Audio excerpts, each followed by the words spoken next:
Today on Monkey Life, Alison's called in to rescue 2 abandoned marmosets, and she's shocked at their living conditions. Wow. Look at the filth. Ugh, it's just disgusting. And newly arrived chimp Toprish is introduced to potential new pals. You ready, Peppa? But things don't go to plan. Plus, they heard it on the grapevine. A fruity feast goes down a treat with the barn woolly monkeys.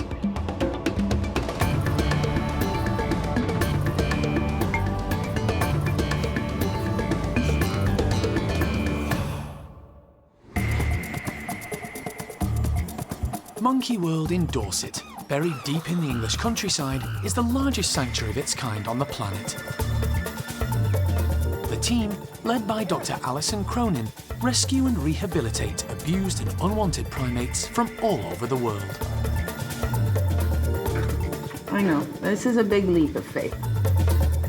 The park provides a home for more than 260 monkeys and apes from 24 different species.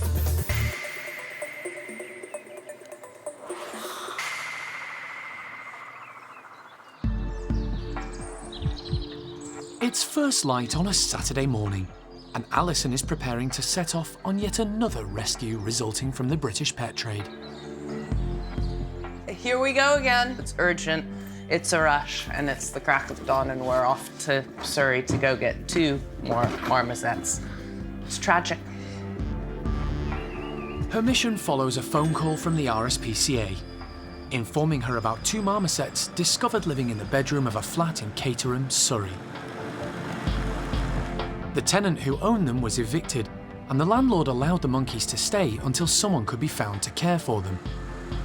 After a 3-hour drive, Alison arrives to link up with local RSPCA inspectors and the police. We've just met the landlord, the RSPCA and the police have attended just to make sure everything goes smoothly, so now we just have to go find the 2 marmosets, see what we have. The police have discovered the names of the 2 marmosets from the man who lived at the flat. They're called Caesar and Bud. If it's okay, I'd like to go in and take a few photographs and just sit and look at them for a minute or 2. Alison cautiously opens the door of the bedroom where the 2 primates have been living. Don't even know where you... Oh, there you are. She's shocked at the conditions. Wow. Look at the filth. The marmosets have had the run of the bedroom. There's filth and debris everywhere. Ugh, it's just disgusting. In every level, just disgusting. Are you Caesar?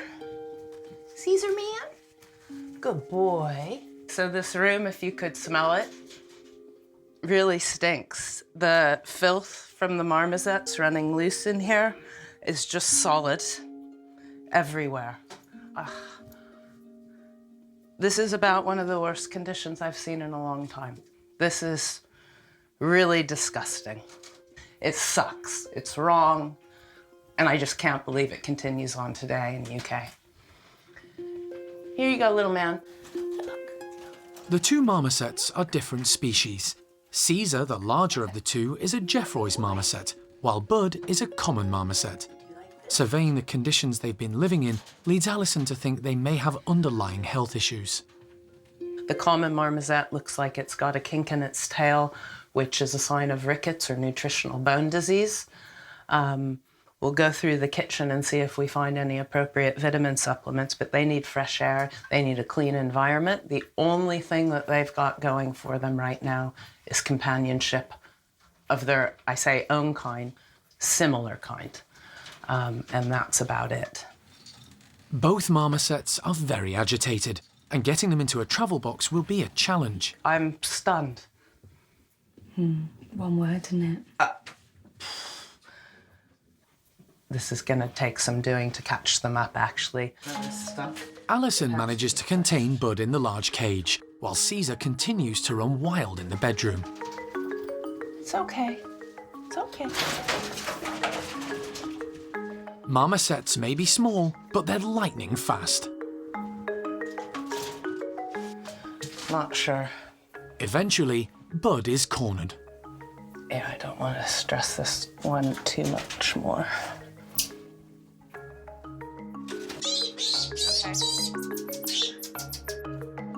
One down, just Caesar to go. Okay. Rockin'. Warmed up now. So, would you like to go in the cage? I don't think you will. Boy. But Caesar is proving even more evasive than Bud. Time for plan B. Alison allows Caesar into the corridor outside the bedroom. With no cage to hide behind and nowhere for him to leap, she stands more chance of netting the lively marmoset.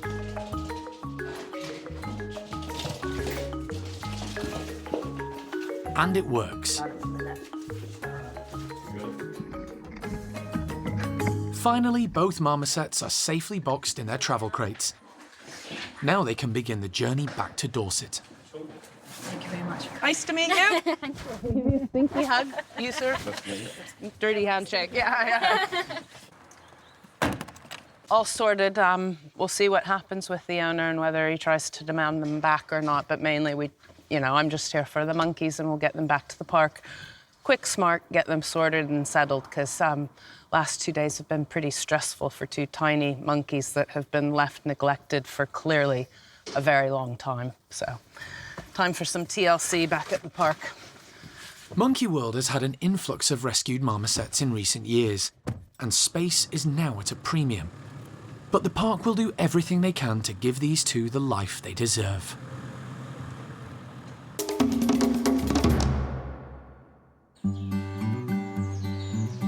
Back in Dorset, at the Bachelor Chimp enclosure, the Primate Care team are busy distributing a large donation of watermelons for the 14 boys who make up the group. There's plenty for everyone. But to ensure all the chimps enjoy the fresh fruit, and not just the high rankers, the melons are being carefully placed and hidden. The majority are whole, but some have been cut into smaller pieces to give the low rankers a better chance to grab their share. Jester, Buxom and Mojo lead out the rowdy bunch, who all make excited calls as they spot the treat. Jester wastes no time snaffling a whole watermelon. But his half-brother, Buxom, is more interested in asserting his dominance, starting with Turkish Charlie. The dominant males do sometimes get bad press. They're seen as the aggressive ones running around and beating people up, but they do have the softer side. They can be very caring. As I say, we do often see them grooming some of the low rankers and spending time with them because that is equally as important for them as going around and throwing their weight. They do also need to form those coalitions, otherwise they're not going to have the backings to stay into that dominant position.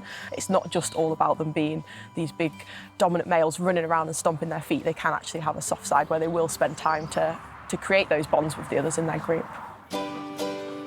But today, the more dominant males are playing true to type and hoarding as many watermelons as they can. Mojo's halfway through the first of the two he's snared, while Jester shows that managing and keeping 2 melons can be tricky.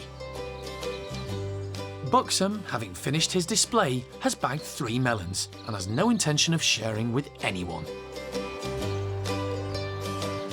Paco, however, is quite content eating the scraps and leftovers. But it's not just the high rankers scoring well in the fruity feast today. The boys at the bottom of the pile get in on the action too. Keto, Freddie, Rocky, everyone that normally, we wouldn't expect to do so well in a feed, did brilliantly. And even Gypsy, who he hung back a little bit in the release, so he came out about 5 minutes later, came out of the enclosure and still managed to find a watermelon, which is why it's so important for us to hide the food around in loads of different locations, because it goes to show that even those individuals that come out later still get a good chance of getting their food. Yeah, it was nice to see the low rankers do so well. After being on the other end of Buxom's dominant display, Charlie's bided his time. At the bottom of the pile, he rarely gets involved in group feeds, and today he sat watching while the others gorged on the treat. But he's had his eye on a whole melon the others missed. He makes his move, and success! It's all his. He's not a fan of many vegetables. He's a very fussy eater. He mostly just likes his fruit. He does quite like leek. That is one vegetable he does really enjoy. But yeah, you will often see he'll just wait until a lot of the more dominant males have moved on before he'll start grabbing bits of food. So he is quite a cautious male. After the initial excitement, all the chimps have managed to get some watermelon. And all that's left are the empty skins.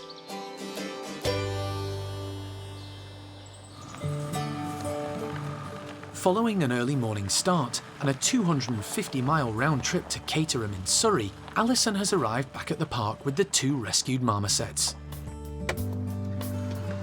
Oh. Hi. Sorry, more new arrivals, but I think it's the right thing. Caesar and Bud were living in the bedroom of a flat in filthy conditions. In the guy's bedroom. No, like I can't even describe.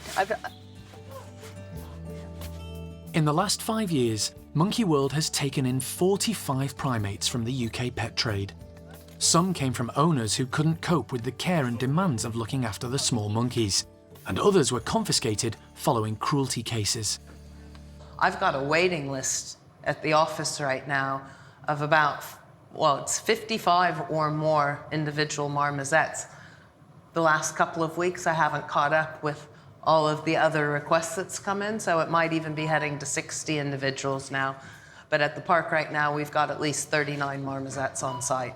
And we're bursting at the seams. Caesar and Bud are temporarily taking over one of the bedrooms, normally reserved for another pair, until Alison can find a more permanent solution.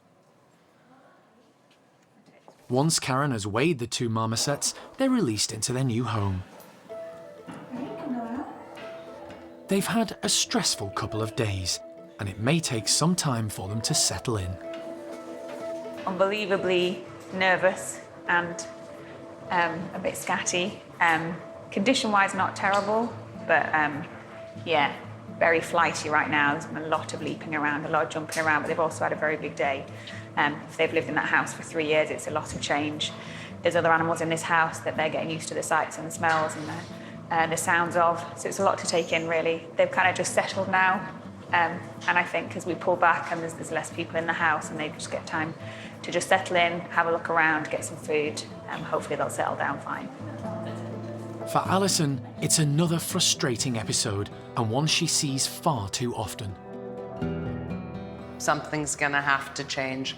I can't build a whole new marmoset house for more victims of the pet trade when nothing's changing. It's just relentless. And somebody's gonna have to take notice. I'm not quite sure what to do. The team will need to make a long-term plan, not only for Bud and Caesar, but also for all the other marmosets on Alison's waiting list.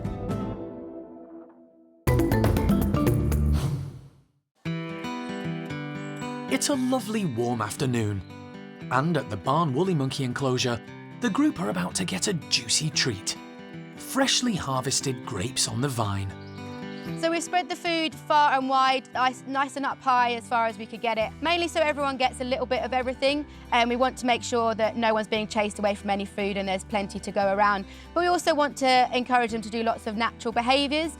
Suspension feeding is really important with the woolly monkeys. They have that really impressive prehensile tail, so making them use that and hang from it and hang their whole body weight from it is really impressive to see. It's really great to see them actually moving and not just sitting on their bottoms. The eager woolly monkeys rush straight out into the enclosure.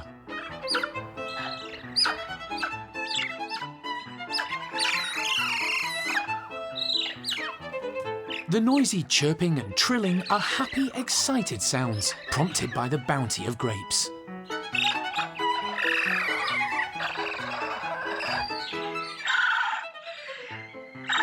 And it's a race to see just how many they can eat at once.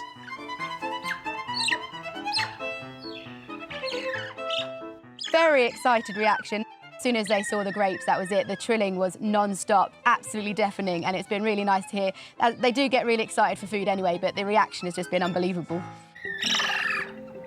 There are 6 members of this group, 3 males and 3 females. At 29 years of age, female Quapper is the eldest. Then there's Paquita and her daughter, 9-year-old Isla.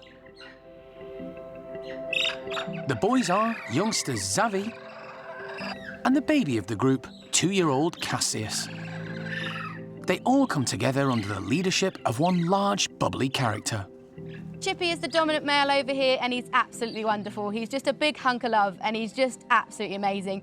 He's a gentle giant. He does like to show off how big and impressive he is. He does a lot of displaying and shaking the mesh, but he does do lots of lovely snuffling to the rest of his group and making sure everyone's nice and happy. He doesn't really like sharing his food, so he takes them all off to eat by himself and then comes back to get some more, whereas the others will eat as they go and sort of all hang around as a group, where Chippy doesn't share food, so he often just takes himself off. But yeah, he is definitely in charge of this group and he's a really impressive woolly monkey. One member of the group has been piling on the pounds recently. Paquita's daughter Isla is looking a little rotund. The Primate Care staff think she may be pregnant again, but predicting the due date of an expectant woolly mum is notoriously difficult. There is no definite way of telling, but she is looking particularly round at the moment, and I don't think it's just all the grapes that she's eaten. But we can never be 100% sure. We never know what's going to happen. Isla has given birth here at the park before, and her young son Cosmo has now graduated over at Top Woolies and is doing really well. But as we did have to step in and actually hand rear him, we do keep a close eye on Isla. Only time will tell if Isla is eating for two. But one thing is certain, just like the rest of the group, she's got a craving for grapes today.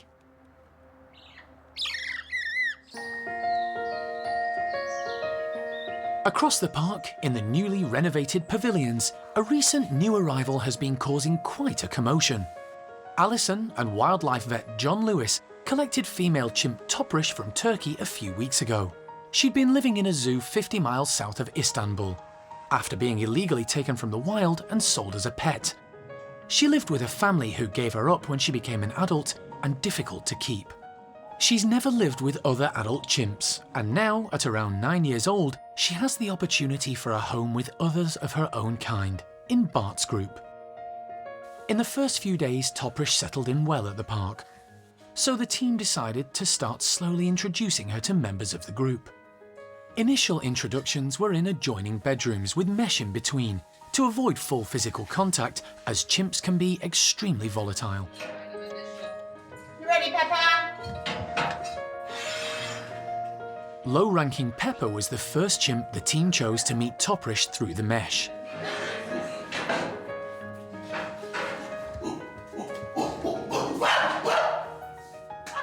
It was the first time she'd come face-to-face with a full-grown adult chimp since being stolen from the wild, and she voiced her disapproval. Sadly, her background has left her desperately lacking in chimp etiquette. Toprish is clearly freaked out, and whether it's just frightened or whether she truly has that bad of an attitude, but she's being very aggressive and full on towards Peppa, who's dutifully ignoring her. Either she's going to calm down, or eventually we'll have to call her bluff and open a door and somebody will thump her and she'll have to learn some manners. The team persevered, introducing one of the group's older and calmer males, Mickey, alongside Pepper. This time, things were a lot quieter, possibly because Toprish recognised Mickey as a male and therefore a potential mate. What do you think, Peps? I think so. I think that's probably leave it on a positive. Always a good thing to do. The pair were clearly quite intrigued by each other, and the team were encouraged enough for Toprish and Mickey to move to the next level. We're starting to see more positive interaction between them at the mesh, so we're now going to go with a full contact introduction, so opening the slide so that they can actually physically get to each other. Fingers crossed, it's all going to go well. Jeremy was prepared in case things got out of hand. Are you all going to be nice? I want everybody to be nice. Toprish seemed relaxed and unfazed with Mickey next door. But as the slide opened, it all kicked off.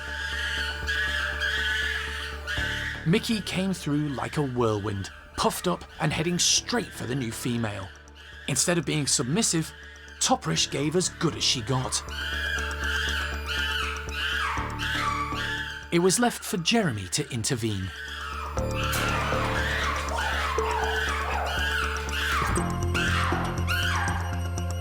Things calmed down pretty quickly. Mickey had made his point. You taking charge?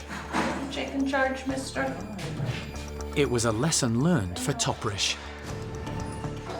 Smart enough to know not to be stuck in one end room. She knows to stay in the corner. Since that meeting, the team have continued to give Toprish mesh contact with various members of the group, and it seems there's one chimp's company she prefers, Pepper. So today, the team are going to give a full introduction another go. Today she's gonna meet Peppa face to face. So she has been alongside of her on a few occasions, and actually it's gone from Toprish being aggressive, Peppa puffing up and slamming the mesh, to them actually sort of having quite a nice greeting at the mesh. So we're hopeful that when we open the door this time, Toprish has actually learned enough over the past week or more to have a little bit more chimp etiquette rather than just sticking her tongue out at people. You know, it's small steps, so today's the next step. If all goes well, it'll be a positive experience for Toprish, resulting in a friend and ally. But it's not a done deal. Peppa may feel she needs to exert her dominance. Good girl, Peppa. She's more interested in the food than the new chimp. Yeah, it's good. You show some respect. Good girl. A slightly bemused Toprish stays put, keeping her distance, but more importantly, not overreacting. Excellent job. She's just happy to sit and observe Peppa, which is progress of sorts. Toprish is wary. Peppa's got the upper hand. That's all good. I think it's a good thing to end on a positive note so that Toprish knows if she's respectful, she can be with one of the other big chimps and it's not going to be a problem, and keep trying to build a little bit further until she actually makes positive, good contact with somebody. But not bad for today. Today's meeting was encouraging, and Toprish may be learning how to be a chimp again. She's heading in the right direction, but with 14 others to meet face to face, there's still a long way to go.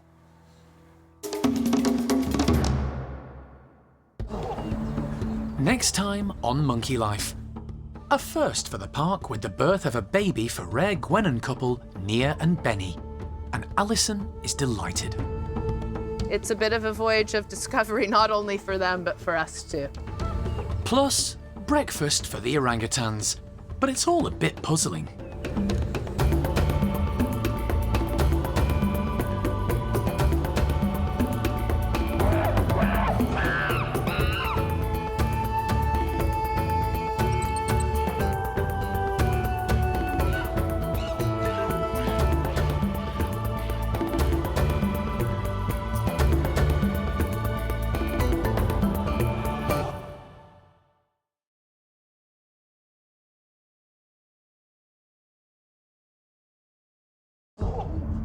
Today on Monkey Life, a first for the park with the birth of a baby for rare guenon couple Nia and Benny, and Alison is delighted. It's a bit of a voyage of discovery, not only for them, but for us too. And a world of adventure awaits woolly monkey Cosmo. Cosmo! If he can just muster up enough courage to venture out. Good boy! Plus, breakfast for the orang-utans, but it's all a bit puzzling.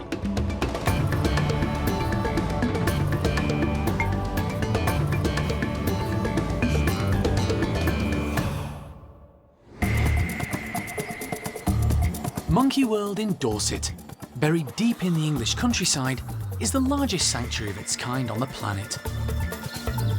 The team, led by Dr. Alison Cronin, rescue and rehabilitate abused and unwanted primates from all over the world. Hey, Mrs. Benny and Nia. Oh, there's a little boy. The park provides a home for more than 260 monkeys and apes from 24 different species.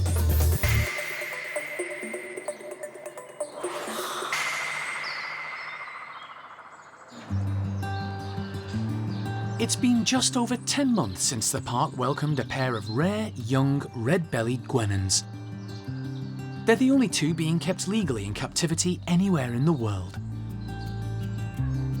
Originally smuggled from the wild forests of Benin in West Africa, they were eventually confiscated while in transit at Beirut Airport. A charitable organisation called Animals Lebanon, set up to improve the welfare of animals in the region, took them in and cared for them. 6 months later, Benny and Nia arrived at Monkey World.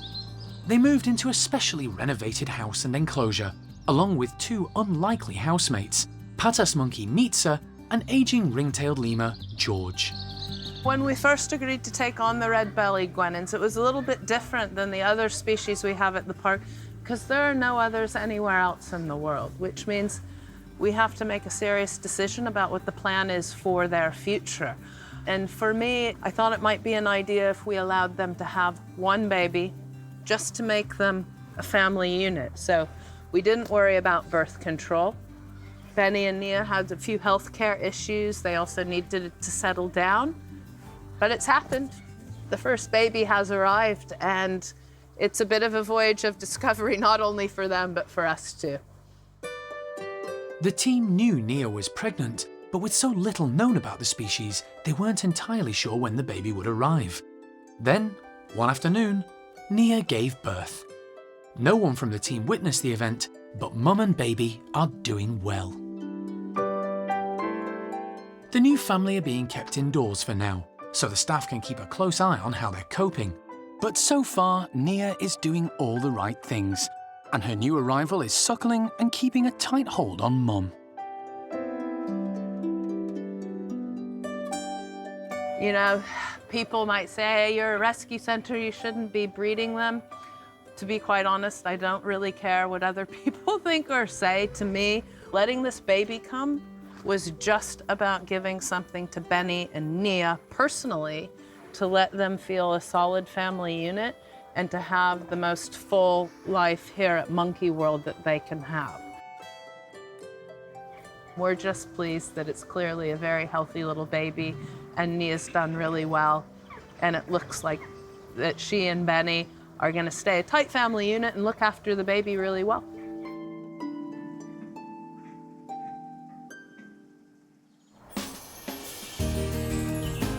The Primate Care team at the park keep a record of the weight of all the animals in their charge. They try to weigh them at regular intervals, because monitoring weight gain or loss is a good indicator of the primate's general health. And it's weigh-in day for one of the youngsters at the Loris complex. It's slow Loris Nora, another new resident at the park who arrived from the Lebanon. She came to Monkey World 5 months ago after being confiscated from the pet trade by the authorities there and then cared for by the team at Animals Lebanon. She was only a few months old and weighed just 190 grams and was in very poor condition. Now she's a very different Loris and growing rapidly. With plenty of exercise, her muscles and strength have developed well. When she last hit the scales, Nora was 370 grams, and Karen's keen to see if that's increased. Loris are nocturnal primates, so everything is carried out under red light conditions. She was weighed a couple of weeks ago, so we're going to try and keep regularly weighing her, obviously so we can keep an eye on her weight, but also so that she's always used to the scales. It's just a good behaviour to get into them when they're younger, as we have a lot of issues weighing the other ones. So while she's being good and getting on the scales well, we want to make sure we keep reinforcing that behaviour so it becomes normal, and she's always happy to do it. Nora, you come see? Karen sets up the scales. Nora, where are you? What's the best route for you to get down to me? Providing Nora with an easy route to reach them. Hi there. Lorises are notoriously slow-moving, but Karen knows exactly how to persuade Nora to be a bit more mobile, enticing her with tasty insects. You get it? Clever girl. Lorises love them. Delicious. Today, it's waxworms, but speed is, well, relative. The clue is in the name, Slow Loris. There she goes. Despite her enthusiasm, Nora's just a bit too slow, and the scales time out. Good girl. You're doing a very good job there, but the scales have switched themselves off. You want to come this way? Karen needs to persuade Nora off the scales so she can reset them. All I need to do now is get her away from the door, put some more worms on the scales, and then I'm sure she'll go back on perfectly. Simple as that, really. And it is. Nora's fondness for treats and for Karen makes the job easier. Hi. She's just very human focused because she's been raised for the past 5 months by people, so it's understandable. You get that one. You got it? Go. And look, more on the scales. Second time lucky. Good girl. Get them feet off as well. One toe left. Can you move that little toe? There we go. Wowzers. Well, she's certainly eating well.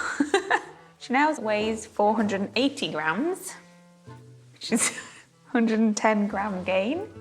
I think as a baby, any weight gain is good because she's growing. In the first few weeks or month when you have a new animal, it's always nerve-wracking. You don't know whether the change and the new people and the new environment is going to knock them a bit and knock their confidence and make them not want to eat. And so it's always good, even though we can see she's doing it well and we know she's eating, it's always good to get that second. They get the actual weight on there so you can actually put a number to it, so it's good. It's great news. Since her rescue as a tiny malnourished infant, Nora's grown into a strong, happy and healthy loris. Mental and physical stimulation is vital for all primates. So the team work hard at finding new and innovative ways to keep them engaged and active. At Tuan's orangutan group, the team have come up with a novel feeding design based on an Indonesian food container. We call it Kupat, and this is the idea of just trying to get everybody climb up high. Although it's same height as my height, but I'm still taller than them, and they still have to climb up to get the stuff inside. And this is the idea of enrichment and sharing equal portion of their breakfast. The device is designed to give everyone an equal chance to feed. It takes patience and tenacity to reach the treats, slowing down the more dominant individuals, particularly Tuan. He always moves really, really fast. But when you put it inside of this, Tuan have to work really, really hard to get the stuff out, because when you see like all the stuff inside there, it's really, really difficult. So he got to use his arm and his leg to stretch it open to get apple or whatever you put inside there. And the small people, low-ranking people, for example, like Awan, she can get stuff as well because we put a lot of them inside. And it's leader Tuan who's first out. He's now at least 35 years of age, and it's important the staff keep him active. Given the opportunity, he tends to take the easy option. To prove the point, he immediately heads for the nearest and lowest feeder. But, as predicted, he struggles to get his large hands inside the holes. However, he shows remarkable agility and balance as he tries to force the feeder apart. 6-year-old Awan, the youngster of the group, has already managed to prize out an apple, proving that, as Jarno hoped, being smaller in this task is somewhat advantageous.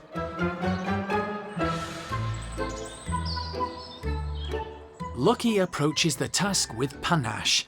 By supporting her entire body weight with one arm, she uses her remaining limbs to force open the feeder and grab the apple inside. Tuan has moved on to number 2. His huge hands more of a hindrance than a help. By looping the feeder over the hose, Lucky again shows impressive initiative. Now she can easily reach without overstretching. Lucky is quite a dominant female, and at times intimidates the other ladies in the group. The team are always trying to come up with activities that might grab Lucky's attention. Taking her mind off any power-grabbing politics. What better than a baby? Hujan, a 21-month-old male orangutan, hand-reared at Crayfeld Zoo in Germany, will soon be heading to the park to join them. The youngster should be a real boost for the entire group, providing an infant for the older females to mother and a playmate for little Awan. For now, Awan has more than her fair share of breakfast. She has 2 puzzles on the go, and she's not sharing with anybody. She picks out the monkey nuts inside, while nosy Sylvester looks on from one of the high platforms in the orangutan nursery.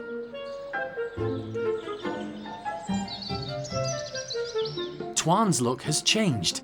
He's hit the jackpot without effort, finding a pile of monkey nuts which have fallen from one of the feeders and been missed by the others. And when breakfast is over, Awan gets a loving hug from Lucky. Let's hope she'll share her aunties with her new arrival.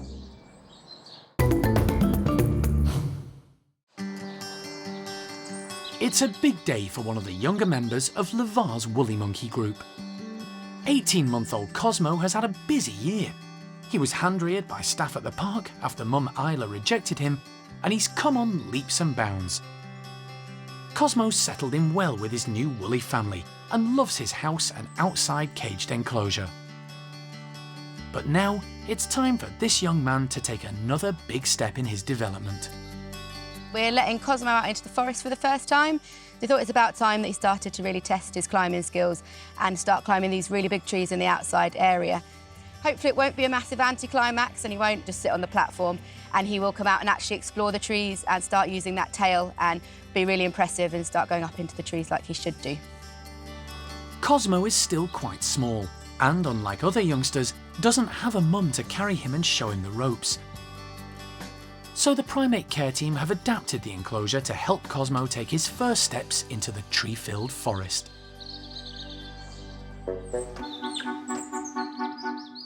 Zingu, with her daughter Layla on board, is first out. She gives the new rope ladders a glance, but not ready to test them out yet, she heads off in search of food. Levar is next, and with his usual flair and bravado, he immediately tests the new apparatus. With 5-year-old Bueno Jr. playing follow my leader not far behind. Olivia bags herself a tasty carrot, while agile Zingu reaches down to pick a juicy blackberry, showing daughter Layla how it's done. The skill is avoiding the prickles. The group are enjoying the great outdoors, but there's one missing. Young Cosmo is still inside, and wondering where his family have gone. Levar heads back in to show him the way. Cosmo! Eventually, with a bit of encouragement from Levar and the Primate Care staff, Cosmo takes a peek outside. Cosmo!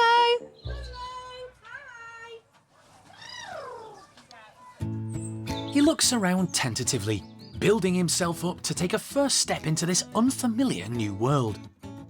But he's not prepared to take the leap just yet. While the youngster bides his time, Zingu finds such a tasty caterpillar that she's salivating. And Layla shows she's a quick learner reaching out for a blackberry. Good boy! Finally, Cosmo takes the plunge. He's still uncertain, but he tentatively makes his way into the enclosure. And once he's out, he can't resist the temptation to take a better look at the wonderful new surroundings. Watching some of the younger members of the group relish the delights of the enclosure spurs Cosmo on. Soon, he can't resist exploring this exciting new world, albeit with a little caution. He even has the confidence and poise to hang upside down foraging for blackberries, discovering for himself that they're covered in prickles. Not having a mum to copy means his woolly skills will take longer to develop. But all in all, it's been a good initiation to the great outdoors for Cosmo, and the team couldn't be happier. I'm personally really excited. There's a final chapter in graduating Cosmo into this group full-time. He is doing really well. The next couple of weeks, he'll really just be finding his feet. But it's really exciting, and it's a really good success story for Cosmo and for us here on the Woolly Monkey team. After such a fantastic day, Cosmo decides some rest and familiarity are in order and heads back indoors.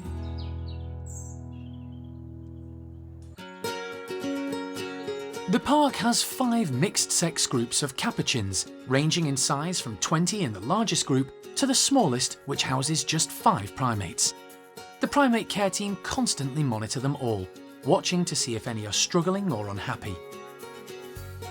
Sometimes this means moving an individual to another group in order to give them the best life possible. And that's what's just happened with Gizmo. We've moved him up to the top capuchin house. He's now living with 4 females and he's doing really well. He was struggling in Sonny's group where he was. It's a very large group. There was 21 individuals in there and he just really struggled with that large amount of animals. So we moved him up to a smaller facility with less animals. Gizmo has come a long way since arriving at the park back in 2004. Jim and Alison rescued him from a home in Ipswich, where he was living in a filthy, unheated shed in the back garden. Oh, jeez. He suffered 19 years on his own in these appalling conditions, with a complete lack of care. So it's no wonder he's had issues over the years.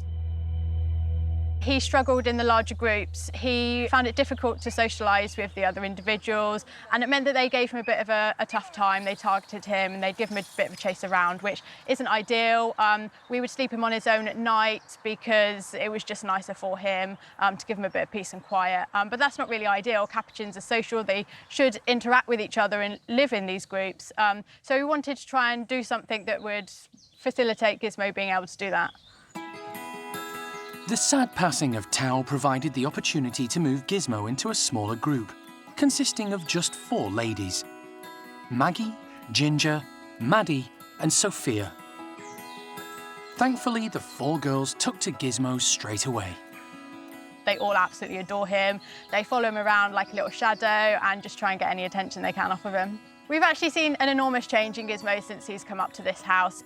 He is so happy compared to how he was before in Sonny's group. He's really playful. We didn't have the opportunity to see that much before, but now his true character has really come out and all the Primate Care staff absolutely love working with him.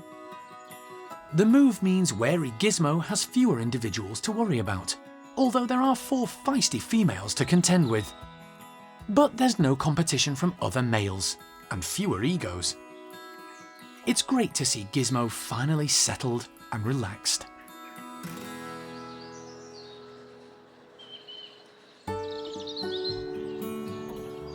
Autumn is coming to an end, and the days are growing shorter. Over at the Siamang enclosure, Abdi from the Primate Care team is putting out a seasonal treat, so the gibbon pair can make the most of the last rays of autumn sun. He's distributing pumpkins filled with yummy nuts and mealworms, full of protein and ideal for the chillier weather.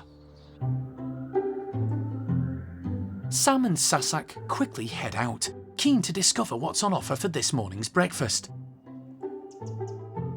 The pair have been inseparable since they met 8 years ago, following the tragic death of Sam's son and, prior to that, his partner Sage.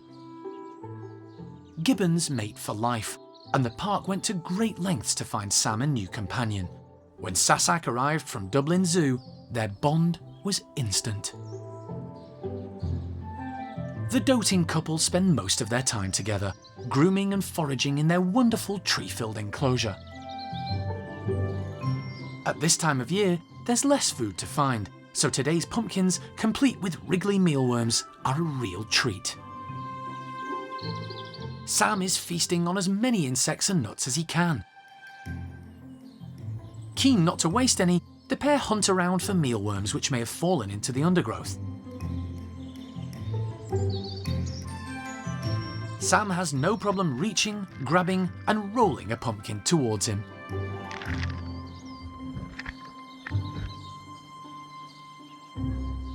As he tucks in, Sasak is equally enthusiastic. She munches happily on a large chunk of pumpkin.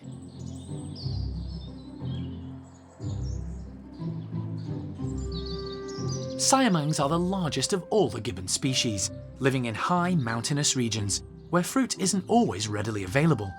They rely more heavily on leaves, favouring young leaves and buds. At this time of year, there aren't many of those, so grass is a tasty addition. When the two have feasted, it's back to grooming, a bonding ritual this pair enjoy. Before stretching out in the warm autumn sunshine.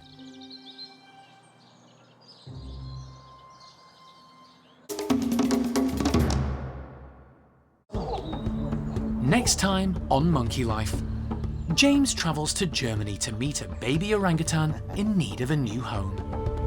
Very cheeky looking orangutan, very playful, looks like he's going to be full of bags of energy. And the spider monkeys have a really good time searching for breakfast.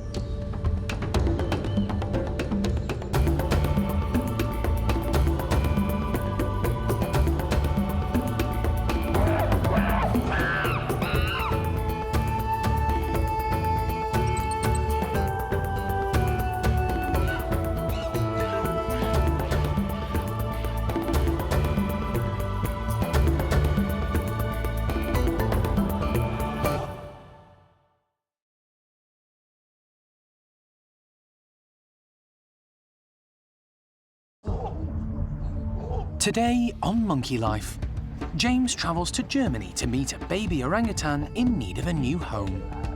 Very cheeky looking orangutan, very playful, looks like he's going to be full of bags of energy. New chimpanzee Toprish shows she's learning how to interact with her own kind. Toprish was great then. She was respecting her by panting at her, but just keeping a distance and didn't go up to her. And the spider monkeys have a really good time searching for breakfast.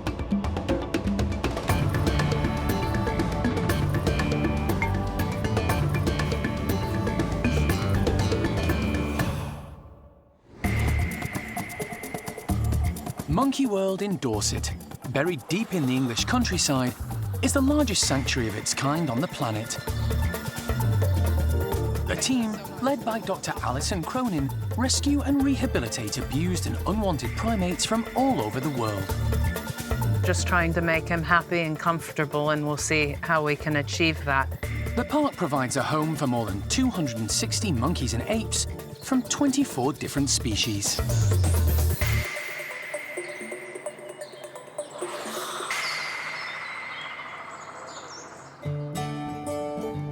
On the banks of the River Rhine, a few kilometres north of Dusseldorf, lies the city of Crayfeld. And that's where Primate Care team member James and colleague George are headed. They're on their way to meet a baby in need of a new home. The pair have spent 8 hours on the road via the Channel Tunnel. Their destination is Crayfeld Zoo, established 80 years ago in the Westphalia region of Germany, close to the Dutch border. Hello, good morning. Hello, nice Eva. to meet you. Nice to meet you too. Eva, How are you? hi. Hi. Typical English weather? Or? Yeah, this is George. Hi, Eva, nice to meet you. Yeah, Eva is one of the keepers. And she's the main carer for this little chap, Hujan, a 21-month-old young male orangutan who was born at the zoo. Hujan is the reason James and George are in Germany, and he's definitely worth the trip. When Hujan was born, his mother developed complications and was too ill to look after him. Staff stepped in to hand-rear him until she was better, but when he was given back, his mum rejected him. Hujan went on to spend time with his grandma, but didn't manage to fit in with the rest of the group. Consequently, the European breeding programme contacted Monkey World for help, and the team agreed to take him on. The group we're going to try him in first of all, we call it Tuan's group. Tuan's a big male, but he likes kids. He plays with kids, which is strange, isn't it? But in this group, we have Awan, little playmate, and then we have 3 females. 2 of them are really, really good with many orphans over the years. One called Ame and one called Lucky. we are so happy. I'm very, very hopeful it will work. So, Before James can get to meet Hujan, the zoo's vet wants to check the infant over. He's had a slight cold in recent days, and she wants to make 100% certain that he's fit to travel. You want a hat? Everything's fine. The vet is happy. Hujan is given the all-clear to make the journey to Dorset. I don't know why. But to get there safely, he'll need to travel in a transport box throughout the journey. And the keepers have been crate training him for this over the past few weeks. Got a present for you, Hujan. I don't know what you think of it. To get Hujan used to the crate, it's been set up in his bedroom. For the next 2 days, James will interact with the little orangutan in order to bond with him and gain his trust. You're gonna beat me up. This will be vital when the youngster arrives at Monkey World and is confronted with unfamiliar faces and surroundings. Hujan isn't shy and is already responding positively to James. It seems bonds are already starting to develop. There's a laugh. There's a laugh. Everything's gone really, really well so far. Very cheeky-looking orangutan, very playful. Looks like he's going to be full of bags of energy. So I'm sure he'll go down well with some of our adult females back at Monkey World. Hujan is left to rest while Ava gives James a tour of the ape complex, which also houses gorillas and chimpanzees. But James's priority is finding out more about Hujan's immediate family. This youngster is his uncle. And this is Hujan's grandmother, Leah. She now has a baby of her own. So this is the one that looked after Hujan for a little bit? Yeah. The fact that Hujan has some experience of living with adult orangutans will help when he gets to Dorset. James takes the opportunity to learn as much from Ava as possible about his behaviour, routines, and his general diet and health. I'm just taking some notes about Hujan, so I'm just writing down feeding habits and anything I can find out about him, basically, so that when we get back to Monkey World, we'll know how to look after him as best as possible. It's been a long but successful day. Tomorrow, James will be back for another bonding session with Hujan, who seems a real bundle of fun and energy.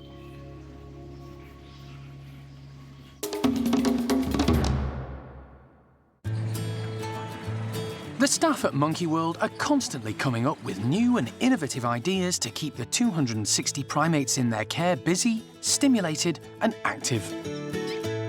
Today, there's a strange, large object being wheeled into the spider monkey enclosure. They'll have never seen anything quite like it before, and it should perk up the 3 residents. Today we've got a really big wheel for the spider monkeys. We're going to weave the branches around the outside of it, put breakfast in and see what happens. They like exploring new things. Flint in particular gets quite excited about new exciting things, and Pumpkin finds new things quite funny. So we're not quite sure how they're going to react to it, but it's always nice to keep them on their toes and do something nice and new for them. Spider monkeys are arboreal, which means in the wild they live their lives off the ground in the trees of their natural habitat. To try and replicate this behaviour, the care team need to get the large cable drum suspended in the air. No easy feat. Spider monkeys can be a little cautious, but if the reward is high enough, their curiosity will get the better of them. And this breakfast of sticky honey and raisins should be very tempting. It's a race between Pumpkin and Flint to get to the enclosure, with Pumpkin getting there first. They're both a little wary of the alien object, which has suddenly appeared in the middle of their home. Pumpkin is very food-focused and makes the first move, suspending herself using her strong prehensile tail. She quickly strips out a few of the branches before reaching in, and immediately makes short work of the cup of treats. Flint has also managed to grab himself a cup and picks out the raisins, watched intently by the oldest in the group, Hickory. Pumpkin goes back for seconds. She's discovered the wheel moves, and so uses her tail to suspend herself in the air, keeping her feet free to spin the drum round to get to the cups.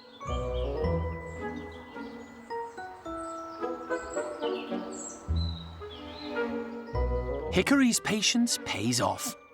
A discarded cup still has honey inside, and he makes the most of it.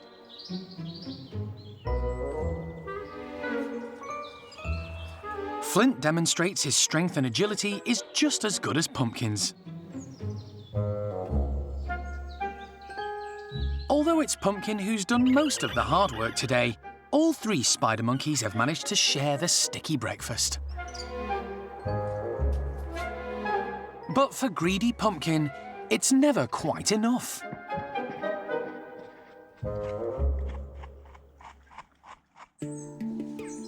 Many of the primates have lived at the park for the majority of their lives, but one of the most recent arrivals is still trying to settle in. Young chimp Toprish was stolen from the wild for the pet trade in Turkey. She's had very little experience with her own kind and has limited knowledge of basic chimp etiquette. The team's ambition is for her to become part of a large social group and join Bart's gang. Her lack of chimp manners has been evident during introductions, but her carers have persevered. They've been allowing her to meet others through the cage mesh so she can get used to them. And at last, Toprish is starting to make progress. She's doing brilliantly. She's showing so much more chimp behaviour now than she was when she first came here. We've seen more that she's pant-hooting when people come in, that she recognises the voice, and panting and holding her hands out to people, which is what she should be doing, which is great. We've seen her grooming other chimps now, which was a massive step forward, because again, grooming is the sort of all-important thing to building your place in the hierarchy. So the fact that she's doing that now is a massive step forward. She's just got to learn the sort of more subtle bits of etiquette, but that'll come. You know, she's young. It's all positive so far. Toprish has formed a pretty good relationship with Pepper, and this morning, Chatter, who she's also met before, is joining the pair in the bedrooms.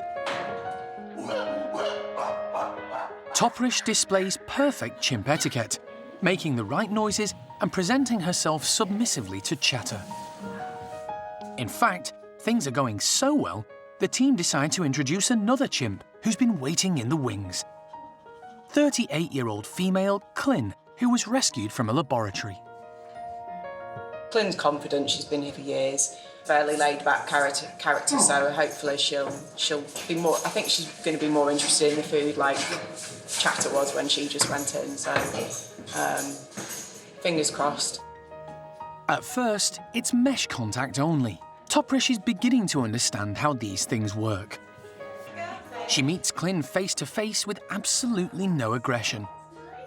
It's a far cry from the initial introductions when she first arrived. Hannah decides to go a step further and open the slide to let the two meet. Right, everyone ready? Yep. I think Clin might go on. Chatter and Clin demonstrate a perfect chimp greeting. Chatter is submissive because Clin is a high-ranking female in the group. It's a good lesson for Toprish, and she follows their lead. By holding back and not charging in, she's showing that over the last 2 months, she started to recognise and learn how chimps conduct themselves in social situations. Toprish was great then. She was respecting her by panting at her, but just keeping a distance and didn't go up to her.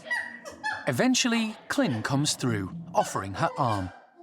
And Toprish responds exactly how she should when confronted by a higher-ranking chimp. She's submissive.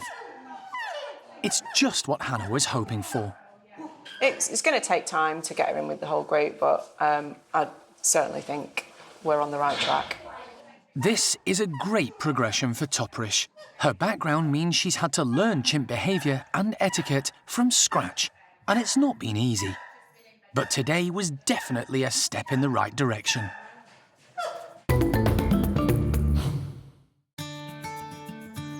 It's been 6 weeks since Alison rescued 2 marmosets being kept in appalling conditions at a flat in Caterham. Caesar and Bud are the latest in a long line of marmosets to arrive at the park as a result of the British pet trade. Many from a similar environment. It's left the park full to the brim. It is a real issue that we have so many marmosets at the park, but we can't obviously leave them in their situation that they were in before either, so this is obviously a better life for them than they had.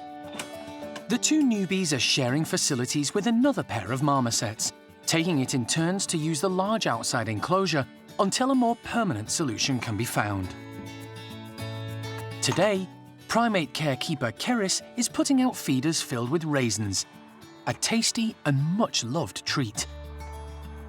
But they'll have to work to reach them. They seem interested in everything that we give them. They're very willing to try out new things. At the start, even feeding them bugs was a little bit hard because I don't think they'd ever really had bugs, but they've grown to absolutely love them, and now especially Bud, he is just all over the mealworms, so he's loving that. They do get involved and try use it as much as they can, so it's really nice to see for us as well. The team are pretty certain that, until arriving at the park, the pair had never been outside in the fresh air and sunshine. And it's made a remarkable difference to their general well-being. Their coats are looking so much better, and both are far more confident and less withdrawn in their new surroundings. Caesar, the larger of the duo, is a Jeffroy's marmoset, with a white face and dark tufts. He seems quite at home among the branches outside, nimbly reaching down into the feeder to grab a raisin. Bud is a common marmoset, a different species slightly smaller in size to a Jeffroy's. They may be different, but they have established a great relationship together. Bud kind of doesn't go anywhere without seeing Caesar. Even if Bud didn't want to come outside for the first couple of times, he had to because Caesar was straight out and they don't like being separated. So, well, especially Bud, he's very attached to Caesar. Caesar and Bud seem happy and settled in their new home.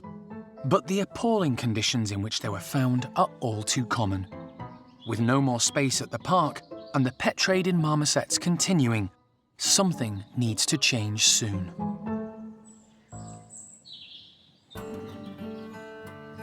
It's been 3 months since gibbon Kitty cheated death. Her heart stopped during an investigation under anaesthetic into her rapid weight loss. Still really, really low. We need a bit of atropine. The team revived her, but following the drama, the results were inconclusive, and there's been no real improvement in her condition. In fact, she seems to be getting worse, and her appearance is a stark contrast to how she looked only a year ago. Kitty is still a very active gibbon. She's still very talkative, as always. The biggest concern that we've noticed, a real change in the last sort of 2 weeks, really, is that she's lost nearly all of her body hair. She looks really awful because she's obviously quite thin underneath. We've been giving her lots of supplemental feeds to try and build that body weight back up. But she does look a lot worse at this point because a lot of her hair's actually fallen out. So some of that is a little bit aesthetic because we're used to this big ball of fluff that is Kitty. Until the team get to the bottom of what's wrong, life for Kitty goes on. She lives with agile gibbon Paul, her long-term partner since 2004. Today, they're getting some tasty treats, pomegranates full of juicy seeds, plus red peppers and tamarinds, and unfamiliar hard-shelled fruit. Some are hidden in socks to make the pair work that little bit harder for their meal. Kitty is first out. Despite her appearance, she's still blessed with considerable grace and mobility, and she heads straight for the peppers. Frustratingly, the first piece doesn't come easily, although it doesn't take long for her to find a more straightforward option. Agile gibbon Paul bides his time before deciding which snack to choose first. Fruit makes up the largest proportion of the diet of most gibbons. In the wild, it's less sweet and lower in sugar, and they have to work hard and travel far to find the fruiting trees. At Monkey World, they only get a small proportion of fruit in their diet. Paul has got a taste for the tamarinds. His long canines and sharp teeth have no trouble getting through the hard outer shell to the sweet, fibrous pulp inside. Kitty decides to investigate what's inside the socks. She wastes no time unhooking one, opening it up, and nibbling at the tamarind inside. Paul's approach is totally the opposite.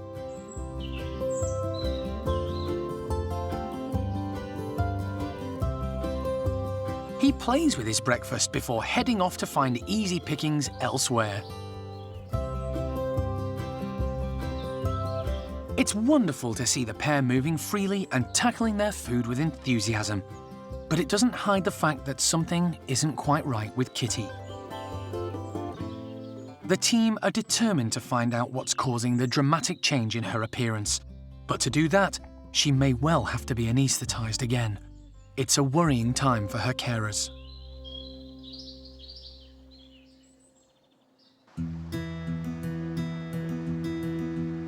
At Crayfeld Zoo in Germany, Monkey World keeper James has returned for a second day to continue bonding with Orang-utan Hujan, a young infant looking for a new family. 21 months old, Hujan has been hand-reared since birth, after being rejected by his mum.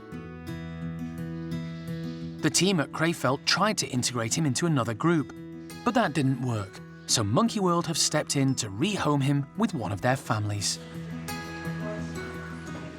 Maybe you go now inside Yep. and feed Hujan with a bottle inside the crate. So you need to go a little bit with the getting arm used inside. to it. Yep. Just go inside. And Over the years, Monkey World has had huge success looking after rescued and orphaned orangutans. Good morning. And James is confident Hujan will be no different. Got a really good feeling that he's going to fit into Tuan's group. He's absolutely perfect, really. He's got bags of confidence, climbing all over the place, eating and feeding well. He's just non-stop, so I think he's going to be a right little character, really.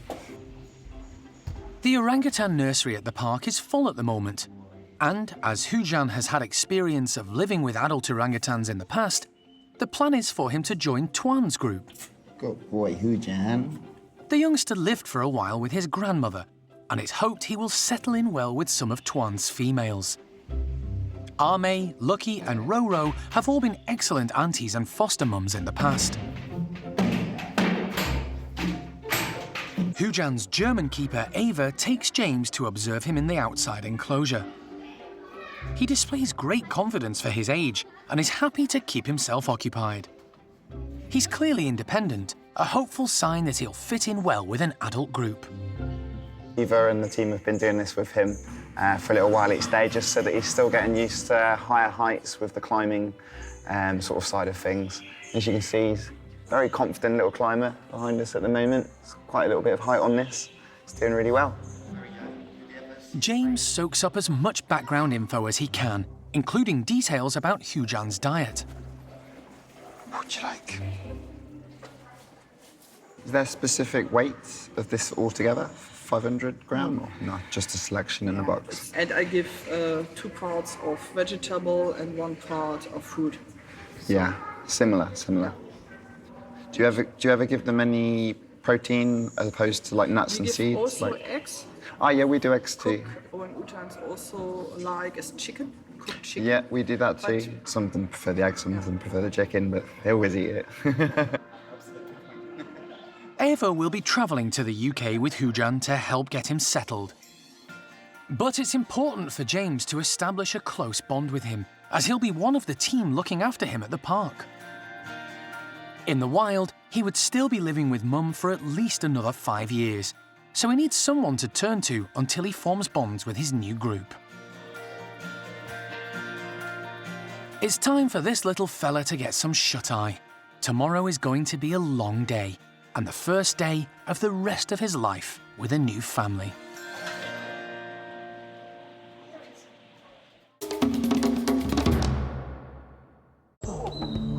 Next time on Monkey Life. Alison makes a vow after a chimp she and Jim first tried to rescue from a circus in Thailand 15 years ago resurfaces. I'm gonna do everything I can to get that chimp out of there. And always over my shoulder will be Jim. And Hananya's group try camellia flowers for the first time. But they're not a hit with everyone.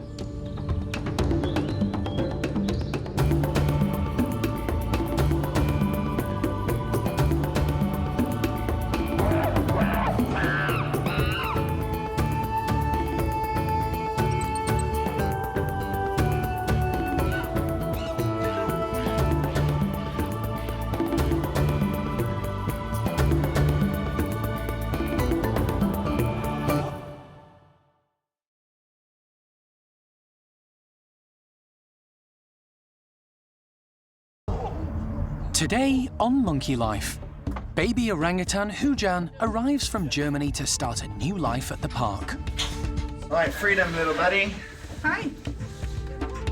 Alison makes a vow after a chimp she and Jim first tried to rescue from a circus in Thailand 15 years ago resurfaces. I'm gonna do everything I can to get that chimp out of there. And always over my shoulder will be Jim. And Hananya's group try camellia flowers for the first time. But they're not a hit with everyone.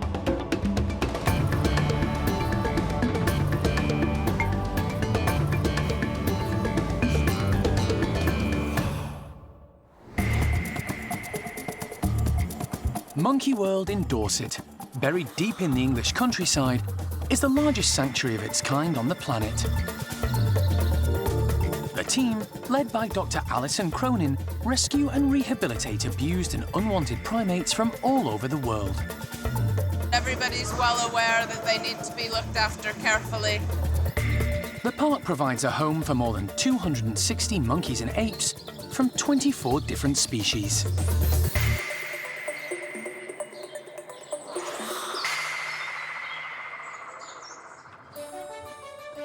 It's a busy and exciting morning for the park's orangutan team.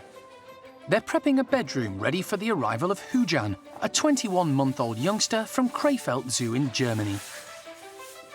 The team are highly experienced at looking after baby orangutans, but the plans for this little male are slightly different. Hujan would be the 8th orphan from Europe that we would have received into the orangutan nursery, but right now we're a little bit full over there because we've got both Jin and Sylvester, who are just turning into beautiful sort of adult men now, and so we need to find a new home for them.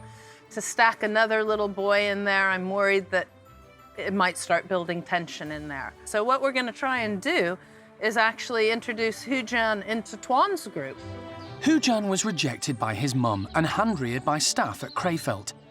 But he has spent time in the company of adult orangutans, so the team are hoping that this group will be a perfect fit. It's led by Tuan, who, at probably more than 35 years of age, is the oldest orangutan at the park. He's a great father figure and wonderfully playful with the youngsters. Hujan will also have 3 adult females to mother him: Roro, Lucky, and Ame. Plus, there's a possible playmate in 5-year-old Awan. While the team continue their final preparations at the park, over in Germany, it's been an early start and it's going to be a very long day for little Hujan. Primate carer James from Monkey World has spent the last 2 days getting to know him and establishing a bond. With the help of Hujan's keeper, Ava, he's now putting the finishing touches to the travel box. So one is enough for... I think so. It would always take my coat off for him. So put his food inside. Okay. When the team arrived from Monkey World, the box was placed inside Hujan's bedroom, giving him time to get used to getting in and out of it. So... To entice him in, Ava offers him a bottle of milk, which he happily takes. Oh boy. Is it empty? Let me show. And down. Right. That was easy. Good job, Eva. Yes. Wonderful. And he's eating now. Cool. So, brilliant. That's very cool. The planning and training has paid off. That's gone brilliantly. He's very, very relaxed in the crate, eating and drinking in there as soon as we put him in. So all the training with him was worth it. Really good job. Really pleased. Hand up. 12 kilos. Hujan seems happy and relaxed as he's loaded into the van. Ava will be coming back to the UK with them to help to keep the youngster calm and settled during the journey. Okay. everything is ready. All happy? Yes.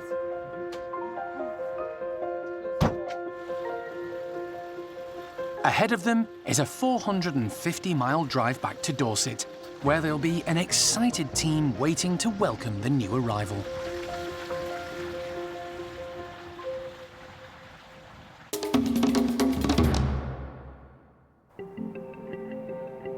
Monkey World was set up by Jim Cronin in 1987 to rescue and rehabilitate primates from all around the world. Since the original group of 9 chimps arrived, the park has grown to accommodate more than 260 individuals.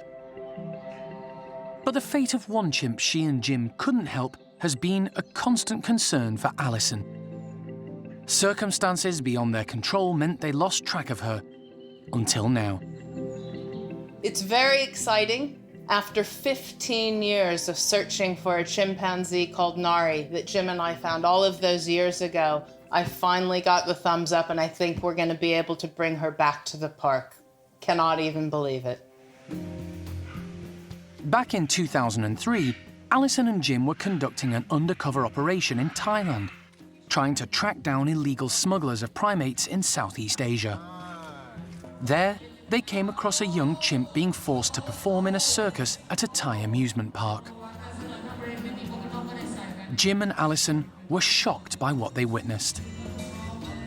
I don't know. I mean, maybe some people appreciate seeing animals do silly circus tricks, but all I could do was sit there and think, what is the matter with that chimpanzee? Does she need medical care now? What can we do to help? And at the end of the show, I remember going up to the side of the ring and making chimp noises at her, and she came running over. And that was my first point of contact with Naree. So life was grim. A lot of animals die in circumstances like that, especially having been smuggled from the wild. So it's a testament to Naree's sort of strength that she survived all of that. If there were ever a chimp that deserved getting a family back again, it's Naree. Most of Naree's teeth had been knocked out, leaving her with only 4 molars and deforming her face. Jim and Alison were so shocked at her physical condition, they decided there and then to make it their mission to bring her back to Monkey World. They publicised her plight, and Naree's story made it onto local TV and radio stations in the UK. People are really, they want some answers, they want to know what's happening. And luckily the paper's been following it up as well, so it's been a massive response. Everybody really cares and wants to know what's going to happen. And thousands wrote letters and emails pleading for Naree to be rescued. Naree was confiscated from the amusement park, but then very quickly, just as quickly, she was made to disappear. And we couldn't get from any of the authorities in Thailand where she had been, who had taken her, where she had been taken, what had happened to her. She was simply gone. For 15 years, Alison heard nothing, despite constantly contacting the Thai authorities. Then, she got a phone call about a female chimp being looked after at a rescue centre south of Bangkok. It sounded remarkably like Naree. Alison got on a plane. I can confirm Naree is alive and well. She's living at a government rescue centre in Thailand, quite a ways outside of Bangkok.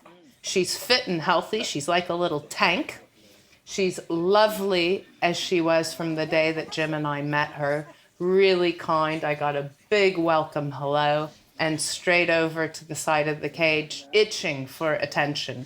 Great to see that the people who are caring for her really do care for her. Her keeper is going to be devastated. She has one man who looks after her, who's her main keeper, because everybody else is a bit frightened of her, and he loves her to bits. So that's been a good and a steady source of companionship for Naree when she's been at the centre, because otherwise she's living in a big metal cage all on her own, so there's not a whole lot going on to keep Naree busy and active.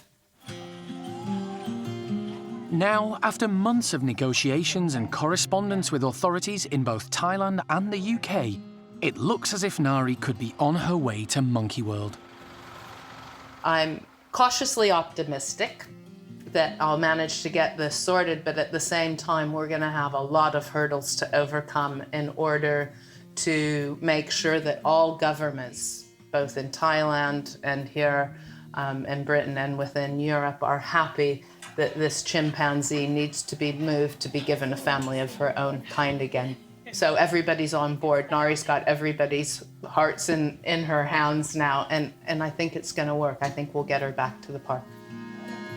It's the culmination of a dream for Alison. I'm going to do everything I can to get that chimp out of there, and always over my shoulder will be Chimp.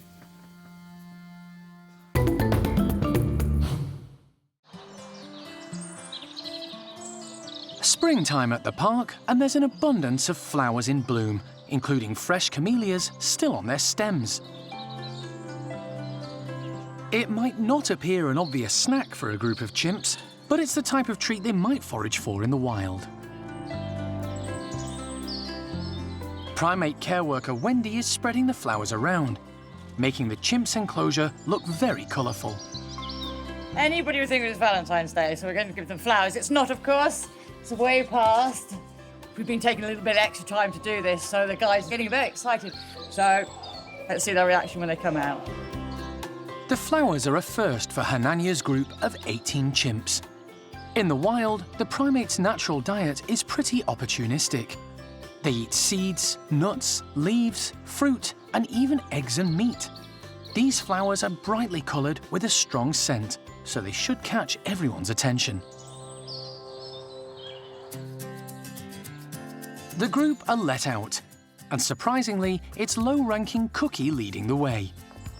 But she wisely leaves first pickings to the higher rankers following behind. Second in command, Simon is the first chimp to try out the camellias. Seems they may be an acquired taste. Johnny thinks so too. As a high-ranking female, she's duty-bound to give them a try. But she's not exactly wolfing them down.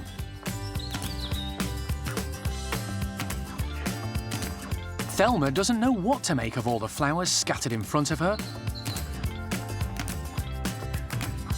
And Marjolaine decides the taste isn't to her liking either. Leader of the group, Hananya, opts for a more common breakfast item, a piece of courgette instead. With so many leftovers, after a final check to make sure the high rankers are busy, Kiki decides to tuck into a tasty bloom, while an observant Thelma watches on.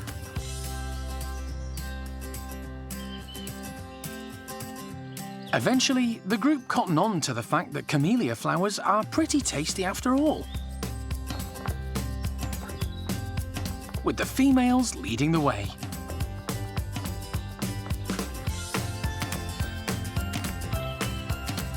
Johnny and Thelma's mum, Cherry, look as if they're catching up on the gossip over breakfast. Thelma tucks in too. But then, with such a doting family, life for this little chimp is always a bed of roses.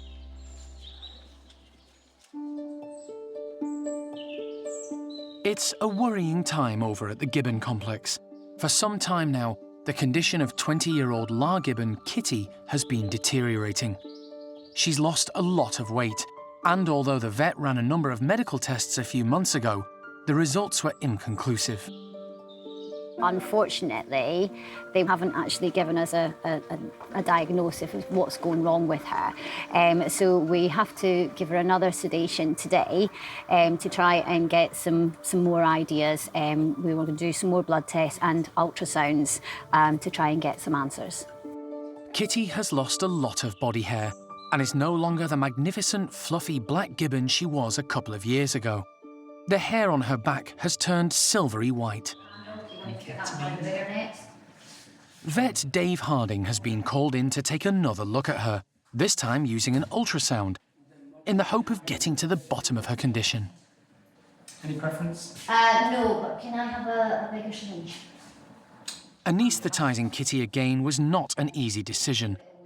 On the last occasion, her heart stopped and it was touch and go whether she would pull through. She did crash. She crashed hard and fast. So obviously that is a major concern for us today. You know, this has been a difficult decision to go ahead and do this today. But really we kind of have to try and find if we can actually fix her. Kat administers the anaesthetic. Good girl, Kitty. Good girl. Nora, done. As soon as she's sedated, Kitty is taken to the park's hospital.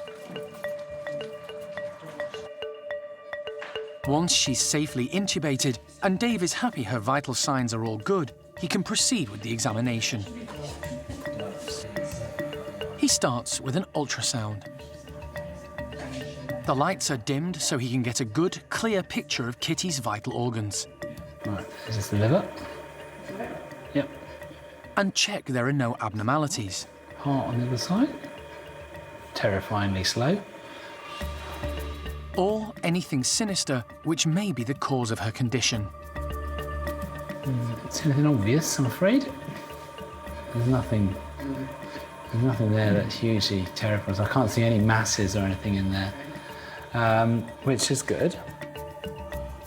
Dave takes a closer look at Kitty's heart. There seems to be a bit of irregularity around here. It's hard to tie that in with the symptoms that she's showing. I don't have any answers, really, based on that. With the ultrasound complete, Dave now wants to take a series of X-rays so he can compare them with those taken 3 months ago. We can see if anything is worsening, but I just want to get another X-ray really to see the lungs and any skeletal structures that might be giving us any further clues, but yeah, at the minute I'm not quite sure, I'm afraid. A study of the day's X-ray reveals that nothing has changed. Nothing dramatic. I couldn't see anything on the last one. I can't see anything on these ones. A number of blood samples are taken for tests to cover all bases. Let me just see if I can get some urine. All right. Finally, Dave takes a urine sample directly from the bladder to avoid any chance of cross-contamination. He uses the ultrasound as a visual guide. OK, so wake her up. With the tests and examination complete, Kitty is slowly brought around from the anaesthetic. I can't see anything to obviously explain her symptoms. We can't image everywhere. I mean, it'd be nice to have an MRI scan to look at her brain as well. But there's nothing dreadful going on. I think you have to look at the positives, and I think that we were half expecting to find some sort of growth inside her, and we don't see that. So. Kitty is returned to her bedroom to recover. It's still a worrying and frustrating situation, and all they can do is wait for the results of the tests before deciding the next course of action.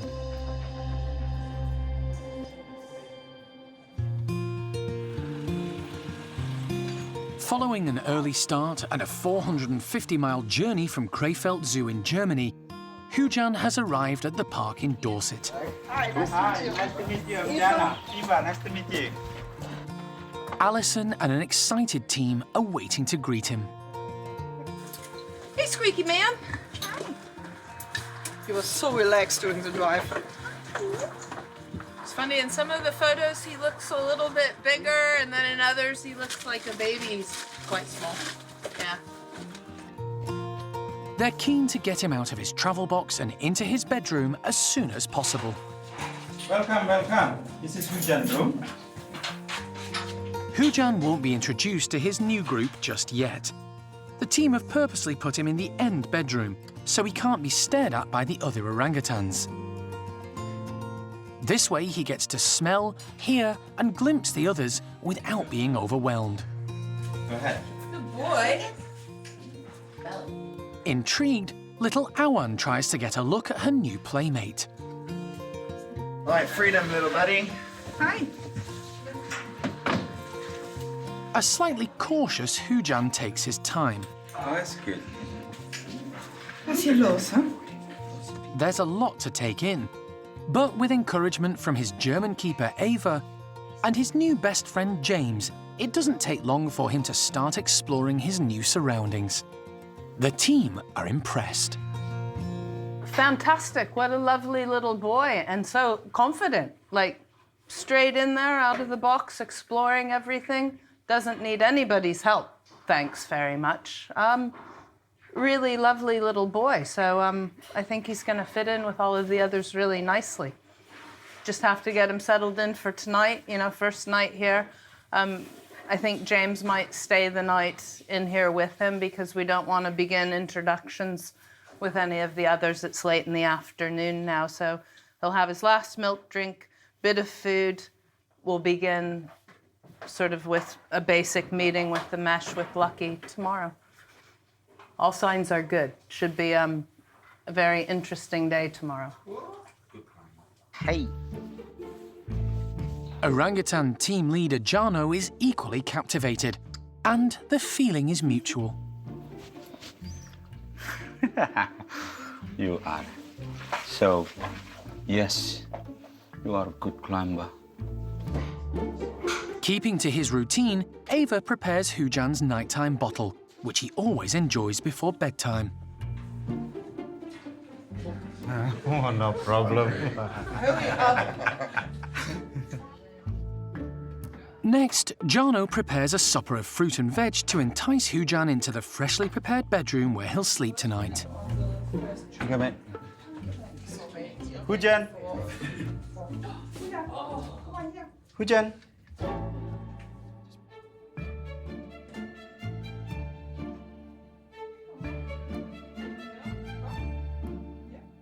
It's been a long but satisfying day for all. The next adventure for little Hujan will begin when he starts to meet his new family.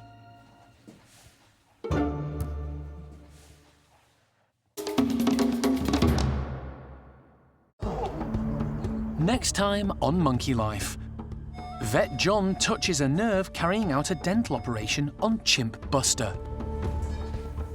He's getting up. 2.5, please. And hidden treats prompt an excited response from the normally sedate Stumpies.